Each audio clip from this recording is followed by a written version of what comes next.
Good evening everyone, welcome to study academy. Study একাডেমিতে তোমাদের প্রত্যেককে স্বাগত। আজকের ক্লাসেও আমরা স্ট্যাটিক জিকের ওপর থেকে ইম্পর্টেন্টগুলো জিকে নিয়ে আলোচনা করব, যেগুলো তোমাদের আপকামিং পরীক্ষাগুলোর জন্য ভেরি ভেরি ইম্পর্টেন্ট একটি ক্লাস। ক্লাসটি প্রত্যেক শেষ অবধি দেখবে। আর এর আগে আমাদের অনেকগুলো ক্লাস হয়ে গেছে স্ট্যাটিক জিকের ওপর থেকে। ক্লাসগুলো এখন যদি না দেখে থাকো, ডিসক্রিপশনে লিঙ্ক দেওয়া থাকবে, প্লে লিস্ট করা আছে চ্যানেলে, ক্লাসগুলো একবার দেখে নিও। প্রিভিয়াস ইয়ারে অনেক পরীক্ষা কিন্তু আমাদের করানো ক্লাস থেকে হুবহু প্রশ্ন কমন এসেছে, তো সেই কারণে বলছি ক্লাসটি প্রত্যেক শেষ অবধি দেখবে, কেউ স্কিপ করে যাবে না। প্রতিটা প্রশ্নর কিন্তু আমরা ডিটেলসে অ্যানালিসিস করব। আর ক্লাসটি ভালো লাগলে একটি লাইক করে দেবে, বন্ধুদের ক্লাসটি শেয়ার করে দাও। আর যারা প্রথম ক্লাস করছো তারা চ্যানেলটিকে সাবস্ক্রাইব করে রাখো প্রতিদিন ক্লাস করার জন্য। আর আমাদের অফিসিয়াল টেলিগ্রাম চ্যানেল আছে স্টাডি একাডেমি, যারা এখনও যুক্ত হওনি তারা এখনও যুক্ত হয়ে যাও, ডিসক্রিপশনে লিঙ্ক দেওয়া থাকবে। ওখানে প্রতিদিনের ক্লাসের আপডেট আর প্রতিদিন কিন্তু ওখানে কুইজ করানো হচ্ছে, প্রত্যেকে অ্যাটেন্ড করো কুইজগুলো, ঠিক আছে? তো যারা এখনও যুক্ত হওনি, ডিসক্রিপশনের লিঙ্ক থেকে তোমরা যুক্ত হয়ে যেও। চলো আজকে ক্লাস শুরু করা যাক। ক্লাসের প্রথম প্রশ্ন দেখে নেব। কি বলেছে, মালাক্কা প্রণালী কোন কোন দেশের মধ্যে অবস্থিত? প্রতিটা কোশ্চেন কিন্তু ধরে ধরে আমরা অ্যানালিসিস করবো, ডিটেলস সম্বন্ধে জানবো। ক্লাসটি প্রত্যেক যদি দেখবে, কেউ কিন্তু স্কিপ করে যাবে না, ওকে? সঠিক অ্যান্সার কোনটা হবে এখানে? ভারত ও সুমাত্রা, পোল্যান্ড ও রাশিয়া, রাশিয়া ও ফিনল্যান্ড, নাকি মালয়েশিয়া ও সুমাত্রা? সঠিক অ্যান্সার কোনটা হবে? মালাক্কা প্রণালী কোন কোন দেশের মধ্যে অবস্থিত? প্রত্যেকে অ্যান্সার করার চেষ্টা করবে। সঠিক অ্যান্সার হয়ে যাবে এখানে মালয়েশিয়া ও সুমাত্রার মধ্যে অবস্থিত হচ্ছে মালাক্কা প্রণালী। আমরা দেখে নেব পরীক্ষায় যে সমস্ত কোশ্চেনগুলো বারবার রিপিট হয় সেগুলো কোশ্চেনগুলোকে কি। ভারত ও সুমাত্রার মধ্যে অবস্থিত হচ্ছে গ্রেট চ্যানেল, পোল্যান্ড ও রাশিয়ার মধ্যে অবস্থিত হচ্ছে কার্জন লাইন, এবং রাশিয়া ও ফিনল্যান্ডের মধ্যে অবস্থিত হচ্ছে Mannerheim line, very very important. Namibia ও অ্যাঙ্গোলার মধ্যে অবস্থিত হচ্ছে 16তম প্যারালাল। ভারত ও পাকিস্তানের মধ্যে অবস্থিত হচ্ছে 37তম প্যারালাল। উত্তর ও দক্ষিণ ভিয়েতনামের মধ্যে অবস্থিত হচ্ছে 17তম প্যারালাল, এবং পূর্ব জার্মানি ও পোল্যান্ডের মধ্যে অবস্থিত হচ্ছে ওডার নিচে লাইন। ভেরি ভেরি ইম্পর্টেন্ট কিন্তু এই পয়েন্টগুলো, এখান থেকে কিন্তু প্রতিবার একটা না একটা প্রশ্ন আসে, ঠিক আছে? চলো পরের প্রশ্ন দেখে নেব। কি বলেছে, গঞ্জাম লিপি থেকে কোন রাজার কাহিনী জানা যায়? স্কন্দগুপ্ত, শশাঙ্ক, দেবপাল, যশবর্মন? প্রত্যেকে অ্যান্সার করবে। সঠিক অ্যান্সার কোনটা হবে এখানে? গঞ্জাম লিপি থেকে কোন রাজার কাহিনী জানা যায়? সঠিক অ্যান্সার হয়ে যাবে এখানে শশাঙ্ক সম্বন্ধে জানা যায় হচ্ছে গঞ্জাম লিপি থেকে। তার সঙ্গে দেখে নেব ভিতারি লিপি থেকে জানা যায় হচ্ছে স্কন্দগুপ্তের কাহিনী, খালিমপুর লিপি থেকে জানা যায় হচ্ছে দেবপালের কাহিনী, মান্দাসর লিপি থেকে জানা যায় হচ্ছে যশবর্মনের কাহিনী, এবং নানাঘাট শিলালিপি থেকে জানা যায় হচ্ছে প্রথম সাতকর্ণীর কাহিনী, এবং দেওপাড়া প্রশস্তি থেকে জানা যায় হচ্ছে বিজয় সেনের কাহিনী, এবং ইরান শিলালিপি থেকে জানা যায় হচ্ছে চন্দ্রগুপ্ত ও ভানুগুপ্তের কাহিনী। বোঝা গেল? চলো পরের প্রশ্ন। আইরন সিল্ক রুট নিম্নের কোন দেশের সঙ্গে যোগাযোগ? চীন ও পাকিস্তান, তুর্কমেনিস্তান ও ইরান, ব্রিটেন ও ফ্রান্স, নাকি ইউরোপ ও কোরিয়া? সঠিক অ্যান্সার কোনটা হবে এখানে? Iron silk route. সঠিক অ্যান্সার হয়ে যাবে ইউরোপ ও কোরিয়ার মধ্যে যোগাযোগ ব্যবস্থা হচ্ছে আইরন সিল্ক রুট। তার সঙ্গে দেখে নেব কারাকোরাম সিল্ক রুট হচ্ছে চীন ও পাকিস্তানের মধ্যে নির্মিত সড়ক। নিউ সিল্ক রুট হচ্ছে তুর্কমেনিস্তান ও ইরানের মধ্যে নির্মিত রেলপথ। ব্রিটেন ও ফ্রান্সের মধ্যে নির্মিত সুড়ঙ্গ রেলপথ হচ্ছে ইউরো টানেল, এবং গোলান গিরিপথ হচ্ছে পাকিস্তানের একটি নির্মিত সড়ক। বোঝা গেল? নেক্সট প্রশ্ন। মৌলিক অধিকার কমিটির চেয়ারম্যান কে ছিলেন? জেবি কৃপালিনী, সর্দার বল্লভভাই প্যাটেল, রাজেন্দ্র প্রসাদ, নাকি জওহরলাল নেহরু? মৌলিক অধিকার কমিটির চেয়ারম্যান কে ছিলেন? প্রত্যেকে অ্যান্সার করবে। সঠিক অ্যান্সার হয়ে যাবে এখানে সর্দার বল্লভভাই প্যাটেল ছিলেন মৌলিক অধিকার কমিটির চেয়ারম্যান। খসড়া কমিটির চেয়ারম্যান হচ্ছে B.R. আম্বেদকর। স্টিয়ারিং কমিটির চেয়ারম্যান ছিলেন ডক্টর রাজেন্দ্র প্রসাদ, এবং কেন্দ্রীয় ক্ষমতা কমিটির চেয়ারম্যান হচ্ছে জওহরলাল নেহরু। মৌলিক অধিকার সাব কমিটির চেয়ারম্যান হচ্ছে জেবি কৃপালিনী ছিলেন। তাহলে মৌলিক অধিকার কমিটির চেয়ারম্যান হচ্ছে সর্দার বল্লভভাই প্যাটেল, এবং মৌলিক অধিকার সাব কমিটির চেয়ারম্যান ছিলেন হচ্ছে জেবি কৃপালিনী। দুটো কিন্তু আলাদা, ঠিক আছে? কোশ্চেনও কিন্তু আলাদা। নেক্সট প্রশ্ন। ডারউইন পুরস্কার কোন আবেদনের জন্য দেওয়া হয়? রাজনৈতিক খবর, সাম্প্রদায়িক সম্পত্তির প্রসার, সরস্বতী নিয়ে গবেষণা, নাকি বিজ্ঞানের অবদানের জন্য? সঠিক অ্যান্সার কোনটা হবে? ডারউইন পুরস্কার কোন অবদানের জন্য দেওয়া হয়? ভেরি ভেরি ইম্পর্টেন্ট কিন্তু প্রশ্নটি। সঠিক অ্যান্সার কোনটা হবে এখানে? সঠিক অ্যান্সার হয়ে যাবে এখানে বিজ্ঞানের অবদানের জন্য দেওয়া হয় হচ্ছে ডারউইন পুরস্কার। প্রেম ভাটিয়া পুরস্কার দেওয়া হয় হচ্ছে রাজনৈতিক খবরের জন্য, এবং কবির পুরস্কার দেওয়া হয় হচ্ছে, বা কবির সম্মান দেওয়া হয় হচ্ছে সাম্প্রদায়িক সম্পত্তি প্রসারের জন্য দেওয়া হয় কবির পুরস্কার। গ্রিন অস্কার পুরস্কার দেওয়া হয় হচ্ছে সরস্বতী নিয়ে গবেষণা, এবং চামলিদির পুরস্কার দেওয়া হয় হচ্ছে মহিলাদের সাহিত্যের ওপরে। ভেরি ভেরি ইম্পর্টেন্ট কিন্তু পয়েন্টগুলো, ঠিক আছে। চলো পরের প্রশ্ন, হিরাসপিসের যুদ্ধ কাদের মধ্যে সংঘটিত হয়েছিল? আলেকজান্ডার ও পুরু, মোহাম্মদ ঘড়ি ও পৃথ্বীরাজ চৌহান, বাবর ও মেবারের রানাসঙ্গ, রবার্ট ক্লাইভ ও ওলন্দাজ। সঠিক অ্যান্সার কোনটা হবে এখানে? হিরাসপিসের যুদ্ধ কাদের মধ্যে সংঘটিত হয়েছিল? সঠিক অ্যান্সার হয়ে যাবে এখানে আলেকজান্ডার ও পুরুর মধ্যে সংঘটিত হয়েছিল হিরাসপিসের যুদ্ধ। তরাইনের প্রথম ও সেকেন্ড যুদ্ধ হয়েছিল মোহাম্মদ ঘড়ি ও পৃথ্বীরাজ চৌহান। খানোয়ারা যুদ্ধ হয়েছিল বাবর ও মেবারের রানাসঙ্গের সঙ্গে খানোয়ারা যুদ্ধ হয়েছিল। এবং বিদুরার যুদ্ধ হয়েছিল রবার্ট ক্লাইভ ও ওলন্দাজ। চৌসার যুদ্ধ শেরশাহ ও হুমায়ুনের মধ্যে হয়েছিল। এবং হলদিঘাটের যুদ্ধ রানা প্রতাপ ও আকবরের মধ্যে হয়েছিল। ক্লাসটি কেমন লাগছে অতি অবশ্যই তোমরা কমেন্টে জানিও। আর ক্লাসটি ভালো লাগলে লাইক করে দিও, বন্ধুদেরকে শেয়ার করে দাও ক্লাসটি, ঠিক আছে। আর যারা প্রথম ক্লাস করছো তারা চ্যানেলটিকে সাবস্ক্রাইব করে দিও। চলো পরের প্রশ্ন, কোয়েম্বাটুর শহরটি কোন নদীর তীরে অবস্থিত? পেন্নার নদী, বিপাশা নদী, নোয়াইল নদী নাকি কাবেরী নদী? কোয়েম্বাটুর শহরটি কোন নদীর তীরে অবস্থিত? এই নদী তীরবর্তী শহরগুলি থেকে কিন্তু প্রশ্ন আসে। সঠিক অ্যান্সার কোনটা হবে এখানে? সঠিক অ্যান্সার হয়ে যাবে এখানে নোয়াইল নদীর তীরে অবস্থিত হচ্ছে কোয়েম্বাটুর শহরটি। পেন্নার নদীর তীরে অবস্থিত হচ্ছে নেল্লোর শহর। এবং বিপাশা নদীর তীরে অবস্থিত হচ্ছে মানালি শহর। কাবেরী নদীর তীরে অবস্থিত হচ্ছে মহীশূর। এবং তুঙ্গভদ্রা নদীর তীরে অবস্থিত হচ্ছে কন্নুল শহর। এবং চম্বল নদীর তীরে অবস্থিত হচ্ছে কোটা। পরের প্রশ্ন, দিব্রু সাইখোয়া বায়োস্ফিয়ার রিজার্ভ কোন রাজ্যে অবস্থিত? ভেরি ভেরি ইম্পর্টেন্ট প্রশ্নটি, কোশ্চেনটি ভালো করে পড়ো। দিব্রু সাইখোয়া বায়োস্ফিয়ার রিজার্ভ কোন রাজ্যে অবস্থিত? সিকিম, আসাম, মেঘালয় নাকি মধ্যপ্রদেশ? সঠিক অ্যান্সার কোনটা হবে? দেখো ক্লাসে কিন্তু আমরা ইজি টু মডারেট টাইপের কোশ্চেন রাখার চেষ্টা করেছি, যেরকম ধরনের প্রশ্ন তোমাদের আপকামিং জিডি পরীক্ষাতে আসার মতন, ঠিক আছে। খুব কিন্তু ইজিও নয়, খুব কিন্তু টাফও নয়, এরকম টাইপেরই কিন্তু প্রশ্ন তোমাদের পরীক্ষাতে আসবে। আচ্ছা সঠিক অ্যান্সার কোনটা হবে এখানে? দিব্রু সাইখোয়া বায়োস্ফিয়ার রিজার্ভ অবস্থিত হচ্ছে আসামে। তো আসামে দেখে নেব, নন্দাদেবী বায়োস্ফিয়ার হচ্ছে উত্তরাখণ্ডে অবস্থিত, নকরেক বায়োস্ফিয়ার হচ্ছে মেঘালয়, এবং দিহং দিবাং বায়োস্ফিয়ার হচ্ছে Arunachal Pradesh, very very important. Simlipal biosphere হচ্ছে উড়িষ্যা, এবং গ্রেট নিকোবর বায়োস্ফিয়ার হচ্ছে আন্দামান ও নিকোবর দ্বীপপুঞ্জে অবস্থিত। নেক্সট প্রশ্ন, হর্ষবর্ধন চরিত্রের শেষটাকে? বুদ্ধদেব গুহ, ষষ্ঠীপ্রভা চট্টোপাধ্যায়, সমরেশ মজুমদার নাকি শিবরাম চক্রবর্তী? সঠিক অ্যান্সার কোনটা হবে? সঠিক অ্যান্সার হয়ে যাবে এখানে শিবরাম চক্রবর্তী হচ্ছে হর্ষবর্ধন চরিত্রের শেষটা। প্রতিটি অধ্যায়ের ওপর থেকে কিন্তু আমরা প্রশ্ন রেখেছি, ওকে।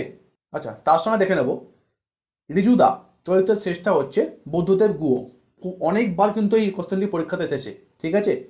পাণ্ডব গোয়েন্দা চরিত্রের শেষটা হচ্ছে ষষ্ঠীপ্রভা চট্টোপাধ্যায়, এবং অর্জুন চরিত্রের শেষটা হচ্ছে সমরেশ মজুমদার। ব্রজদা চরিত্রের শেষটা হচ্ছে গৌর কিশোর ঘোষ, এবং চাটুর্যে চরিত্রের শেষটা হচ্ছে রাজশেখর বসু। এই প্রশ্নটা অনেকবার এসেছে পরীক্ষাতে, ঠিক আছে। চলো নেক্সট প্রশ্ন, সন্তুর বাদ্যযন্ত্রের তারের সংখ্যা কয়টি? 12টি, 100টি, 24টি নাকি 25টি? সঠিক অ্যান্সার কোনটা হবে? সন্তুর বাদ্যযন্ত্রের তারের সংখ্যা কয়টি? সঠিক অ্যান্সার হয়ে যাবে 100টি। তানপুরা তারের সংখ্যা হচ্ছে 4টি, একতারা তারের সংখ্যা হচ্ছে 1টি, বেহালা তারের সংখ্যা হচ্ছে 4টি, সেতারের তারের সংখ্যা হচ্ছে 3টি, এবং ম্যান্ডলিপি তারের সংখ্যা হচ্ছে 4 থেকে 5 জোড়া, এবং দোতারার সংখ্যা হচ্ছে 2 থেকে 5টি, এবং এসজারের তারের সংখ্যা হচ্ছে 4টি। তোমরা প্রত্যেকে কমেন্ট করে জানাবে যে সন্তুর বাদ্যযন্ত্রের সঙ্গে যুক্ত একজন ব্যক্তি, ঠিক আছে।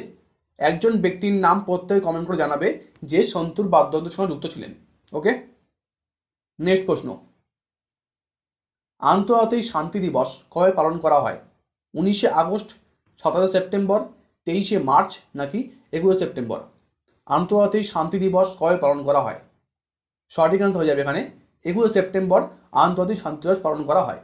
বিশ্ব মানবিক দিবস হচ্ছে 19শে আগস্ট, বিশ্ব পর্যটন দিবস 27শে সেপ্টেম্বর, এবং বিশ্ব বেতার দিবস হচ্ছে 13ই ফেব্রুয়ারি, বিশ্ব ম্যালেরিয়া দিবস হচ্ছে 25শে এপ্রিল, এবং বিশ্ব হেপাটাইটিস দিবস হচ্ছে 28শে জুলাই, এবং বিশ্ব জল দিবস হচ্ছে 22শে মার্চ, বিশ্ব আবহাওয়া দিবস 23শে মার্চ। পরের প্রশ্ন, ফুল ফোটাতে সাহায্য করে কোন হরমোন? অক্সিন, জিব্রেলিন, ইথিলিন নাকি ফ্লোরিজেন? সঠিক অ্যান্সার কোনটা হবে? সঠিক অ্যান্সার হয়ে যাবে এখানে ফ্লোরিজেন। ফুল ফোটাতে সাহায্য করে। ফল পাকাতে সাহায্য করে হচ্ছে ইথিলিন, এবং উদ্ভিদের বৃদ্ধি নিয়ন্ত্রণ করে হচ্ছে অক্সিন হরমোন। চলো পরের প্রশ্ন, কি বলেছে, নিম্নের কে একক পর্দা আবিষ্কার করেন? রবার্টসন, রবার্ট হুক, প্যালারে নাকি ওয়ালথার ফ্লেমিং? কে একক পর্দা আবিষ্কার করেছিলেন? সঠিক অ্যান্সার হয়ে যাবে এখানে রবার্টসন হচ্ছে একক পর্দা আবিষ্কার করেন। রাইবোজোম কে আবিষ্কার করে? প্যালারে। লাইসোজোম আবিষ্কার করেছিল ডি দুবে। এই কোশ্চেনটি আছে, ঠিক আছে। রাইবোজোম আবিষ্কার করেছিল প্যালারে এবং লাইসোজোম আবিষ্কার করেছিল হচ্ছে ডি দুবে। ক্রোমোজোম আবিষ্কার করেছিল ওয়ালথার ফ্লেমিং এবং কোষ আবিষ্কার করেছিল হচ্ছে রবার্ট হুক এবং কোষ তত্ত্ব আবিষ্কার করেছিল হচ্ছে স্লেইডেন ও সোয়ান এবং নিউক্লিয়াস নামকরণ করেন হচ্ছে রবার্ট ব্রাউন। বোঝা গেল? চলো নেক্সট প্রশ্ন। নিম্নের কোনটি জারক অ্যাসিড? ভেরি ভেরি ইম্পর্টেন্ট একটি প্রশ্ন। Hydrochloric acid, হাইড্রোব্রোমিক acid, পাইরো sulphuric acid নাকি সালফিউরিক অ্যাসিড? সঠিক অ্যান্সার কোনটা হবে এখানে? জারক অ্যাসিড কাকে বলা হয়? সঠিক অ্যান্সার হয়ে যাবে এখানে সালফিউরিক অ্যাসিড হচ্ছে জারক অ্যাসিড। জারক অ্যাসিডগুলি হচ্ছে সালফিউরিক অ্যাসিড এবং নাইট্রিক অ্যাসিডকে বলা হয় জারক অ্যাসিড এবং অজারক অ্যাসিডগুলি হচ্ছে হাইড্রোক্লোরিক অ্যাসিড এবং হাইড্রোব্রোমিক অ্যাসিড হচ্ছে অজারক অ্যাসিড এবং ওলিয়াম অ্যাসিড হচ্ছে পাইরোসালফিউরিক অ্যাসিডকে বলা হয় ওলিয়াম অ্যাসিড এবং মিউরেটিক অ্যাসিড বলা হয় হচ্ছে লঘু সালফিউরিক অ্যাসিডকে বলা হয় মিউরেটিক অ্যাসিড। বোঝা গেল? ক্লাসটি কেমন লাগছে অতি অবশ্যই তোমরা একটা কমেন্ট করে দিও এবং একটি লাইক করে দিও আর বন্ধুদেরকে তোমরা শেয়ার করে দাও তোমাদের প্রচুর পরিমাণে, ঠিক আছে। তোমাদের হোয়াটসঅ্যাপ গ্রুপ, টেলিগ্রাম গ্রুপের সবাইকে বন্ধুদেরকে শেয়ার করে দাও ক্লাসটি। ওকে, আমরা কিন্তু একটা প্রশ্ন এখান থেকে জানতে পারছি না, আমরা কিন্তু এখান থেকে অনেকগুলো প্রশ্ন আমরা জানতে পারছি, অনেকগুলো পয়েন্ট যেগুলো পরীক্ষায় আসার মতন, যেগুলো ভেরি ভেরি ইম্পর্টেন্ট, ঠিক আছে। সেই সমস্ত পয়েন্টগুলো করিয়ে দিচ্ছি। আমরা এই ক্লাসটি থেকে কিন্তু অনেক হিউজ প্রশ্ন আমরা করতে পারছি। ওকে, তো সেই কারণেই বলছি ক্লাসটি ভালো লাগলে লাইক করে দিও। ওকে, নেক্সট প্রশ্ন। এলসি গুপ্ত কমিটি কোন বিষয়ের সঙ্গে যুক্ত? মাইক্রোফিন্যান্স, আর্থিক নীতি, শেয়ার বাজার নাকি আইআরডিএ গঠন? এলসি গুপ্ত কমিটি কোন বিষয়ের সঙ্গে যুক্ত নিম্নের? সঠিক অ্যান্সার হয়ে যাবে এখানে শেয়ার বাজার। তার সঙ্গে দেখে নেব মেলগাঁও কমিটি যুক্ত হচ্ছে মাইক্রোফিন্যান্সের সঙ্গে এবং মালহোত্রা কমিটি যুক্ত হচ্ছে আইআরডিএ গঠনের ক্ষেত্রে হচ্ছে মালহোত্রা কমিটি যুক্ত এবং সুকুমার চক্রবর্তী কমিটি যুক্ত হচ্ছে আর্থিক নীতি এবং রেক কমিটি যুক্ত হচ্ছে পরোক্ষ কর এবং Kelkar committee very very important যুক্ত হচ্ছে কর কাঠামো সংস্কারের জন্য। পরের প্রশ্ন। ফ্রোকেটিং কোন দেশের কেন্দ্রীয় আইনসভা? Denmark, Japan, Afghanistan, Libya? ফ্রোকেটিং কোন দেশের কেন্দ্রীয় আইনসভা? প্রত্যেকে অ্যান্সার করো। সঠিক অ্যান্সার হয়ে যাবে ডেনমার্কের কেন্দ্রীয় আইনসভার নাম হচ্ছে ফ্রোকেটিং। তার সঙ্গে দেখে নেব জাপানের আইনসভার নাম হচ্ছে ডায়েট এবং আফগানিস্তানের আইনসভার নাম হচ্ছে ন্যাশনাল অ্যাসেম্বলি। লিবিয়ার আইনসভা হচ্ছে জেনারেল পিপল কংগ্রেস এবং সুইজারল্যান্ডের আইনসভা হচ্ছে ফেডারেল অ্যাসেম্বলি এবং রোমানিয়ার আইনসভা হচ্ছে গ্র্যান্ড ন্যাশনাল অ্যাসেম্বলি। নেক্সট প্রশ্ন কি বলেছে? জিপসামের রাসায়নিক নাম কি? Calcium hydroxide, potassium nitrate, calcium sulphate dehydrate নাকি সোডিয়াম নাইট্রেট? জিপসামের রাসায়নিক নাম কি? প্রত্যেকে অ্যান্সার করো। সঠিক অ্যান্সার হয়ে যাবে এখানে ক্যালসিয়াম সালফেট ডিহাইড্রেট হচ্ছে জিপসামের রাসায়নিকের নাম। করচুন রাসায়নিক নাম হচ্ছে ক্যালসিয়াম হাইড্রক্সাইড এবং চিলি সল্টপিটারের রাসায়নিক নাম হচ্ছে সোডিয়াম নাইট্রেট, চিলি সল্টপিটার এবং শুধু সল্টপিটারের রাসায়নিক নাম হচ্ছে পটাশিয়াম নাইট্রেট এবং হেমাটাইট রাসায়নিক নাম হচ্ছে ফেরিক অক্সাইড। বোঝা গেল? চলো পরের প্রশ্ন কি বলেছে? খারিফ শস্য কোন মাসে বপন করা হয়? সেপ্টেম্বর ও অক্টোবর, এপ্রিল ও মে, মার্চ ও এপ্রিল, অক্টোবর ও নভেম্বর? সঠিক অ্যান্সার কোনটা হবে এখানে? এই খারিফ শস্য এবং রবি শস্য থেকে কিন্তু প্রশ্ন আসে অনেক পরীক্ষাতে, ঠিক আছে। সঠিক অ্যান্সার হয়ে যাবে এখানে এপ্রিল ও মে মাসে খারিফ শস্য বপন করা হয়। আমরা দেখে নেব সম্পূর্ণ ডিটেলসটা। কী বলেছে? খারিফ ফসলের বীজ বপন করা হয় বর্ষাকালের শুরুতে অর্থাৎ এপ্রিল ও মে মাসের মাঝখানে এবং সেপ্টেম্বর ও অক্টোবর মাসে কিন্তু ফসল তুলে নেওয়া হয়। যদি বলে খারিফ ফসলগুলি কী কী? ধান, ভুট্টা, জোয়ার, বাজরা, তুর মানে অড়হর ডাল, মুগ, তুলা, পাট, চীনাবাদাম ইত্যাদি হচ্ছে খারিফ শস্য। আর রবি শস্য হচ্ছে বপন করা শীতের শুরুতে অর্থাৎ অক্টোবর নভেম্বর মাসে এবং মার্চ এপ্রিল মাসে কিন্তু তোলা হয় রবি শস্য। রবি শস্যগুলি হলো গম, যব, সরিষা এবং মটর, এগুলি হচ্ছে কিন্তু রবি শস্য। পরের প্রশ্ন নিম্নের কে প্রথম ভারতীয় যিনি গ্র্যামি পুরস্কার জিতেছিলেন? পণ্ডিত রবিশঙ্কর, ওস্তাদ জাকির হোসেন, পণ্ডিত শিবকুমার শর্মা নাকি Hariprasad Chaurasia?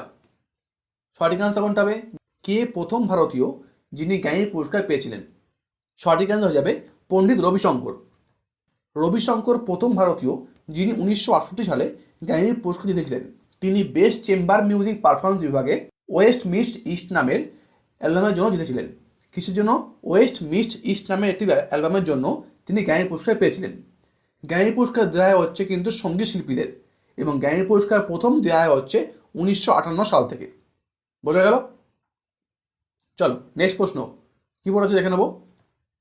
Indian council act 1935 কার আমলে হয়েছিল? প্রশ্নটি ভালো করে পড়ো, ঠিক আছে? এখান থেকে কিন্তু দুখানা প্রশ্ন হয়।